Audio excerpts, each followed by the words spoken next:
Every development team has a game that encompasses the mindshare of the consumer regardless of any amount of successful legacy franchises. Most studios that are looked at as the trailblazers of the industry have a very distinguishable path in how they got to be in their respective positions and why they settled there.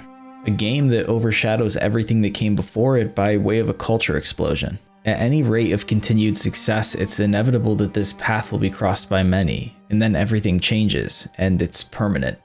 Many of today's most decorated AAA studios have a rich history containing multiple industry-defining releases. There are many that go on to disrupt a genre and shape the worlds that get created afterwards, and still, the entire direction a studio takes can be defined by just one of these success stories. One idea changes everything.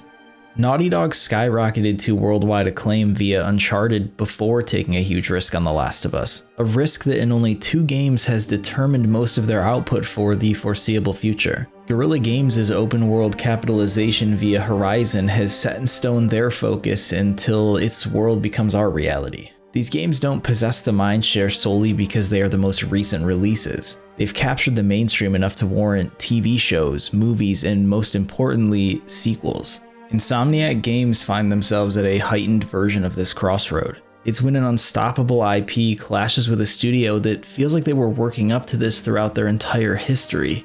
Spider-Man came to Insomniac at a time when it had long reached worldwide appeal as an IP, but still had yet to reach any kind of ceiling. They have long been renowned for their gameplay innovation as early as Spyro and as recently as Ratchet and Clank Rift Apart.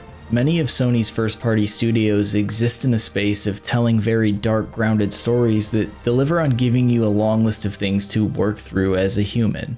While welcomed and often needed, not all stories need to evoke this kind of reflection. Insomniac has been developing within a sweet spot where you can come up for air every year. They create these worlds and stories that don't feel the pressure of needing to break you down and build you up again. Instead, they often just build you up. There always needs to be room for that.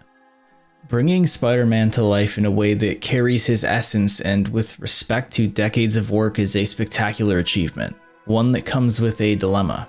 This team has some of the most brilliant creative minds in the medium. All of their energy is on full display in Spider-Man and tenfold in Spider-Man 2. These two forces meeting have fully captured the attention of the mainstream, as is evident with Wolverine also on the horizon. A large part of Insomniac intends to stick to superheroes. You always want studios to be able to make exactly what they want. It breeds excellence not only to work in that environment, but to simultaneously have that product succeed at such a high level. That said, if something is working this well, it can be important to capitalize. It's a pivot you see often when a team strikes gold. Red Dead Online didn't get abandoned because it lacked potential. Grand Theft Auto Online, despite its age, still ate it alive. When situations like this arise, for better or worse, the studios need to act. Insomniac is living one of these moments, but they are able to avoid the former issue. Spider-Man 2 is good for the medium as a whole. Everybody knows this character. Insomniac's technical prowess allows them to create an experience that is as close as you can get to embodying the freedom you see in a movie theater, swinging through the streets of New York. Much like The Last of Us finding a massive new audience through HBO, Spider-Man brings new people into the medium all the same. It's hard to look away from interactive experiences like this. A plan to continue to take the superhero path by storm will not hurt Insomniac, as much as a brand new IP would be more than welcome. Since the PS5 launched, Insomniac have released Spider-Man Remastered, Miles Morales, Ratchet and Clank Rift Apart, and Spider-Man 2 in 3 years. It's easy to worry that we won't get to see another new and innovative IP come out of Insomniac anytime soon. But if their track record of consistent output with no noticeable drop in quality has anything to say about it, Marvel won't consume them. It may just define them to the right audience. Marvel wants to be big in games, and so far Insomniac has been their only victor. The movie-going audience would not have been so enamored with the Avengers if it was the origin of the MCU. These movies being successful were entirely based around giving every hero their own room to breathe in the lead up to becoming a part of something bigger than themselves. The emotional attachment and stakes carry a higher potency as a result. It's a large reason why Crystal Dynamics was not able to find their footing in the superhero space. The Avengers feels like an earned moment in time. not one you can skip to and introduce an extensive cast given far less time to win you over.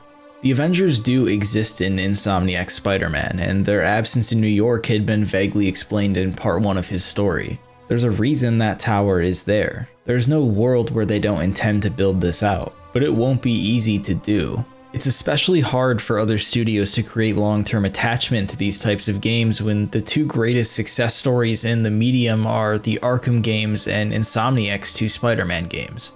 The bar for kinetic and snappy gameplay that gives the power fantasy of these kinds of fighters is high.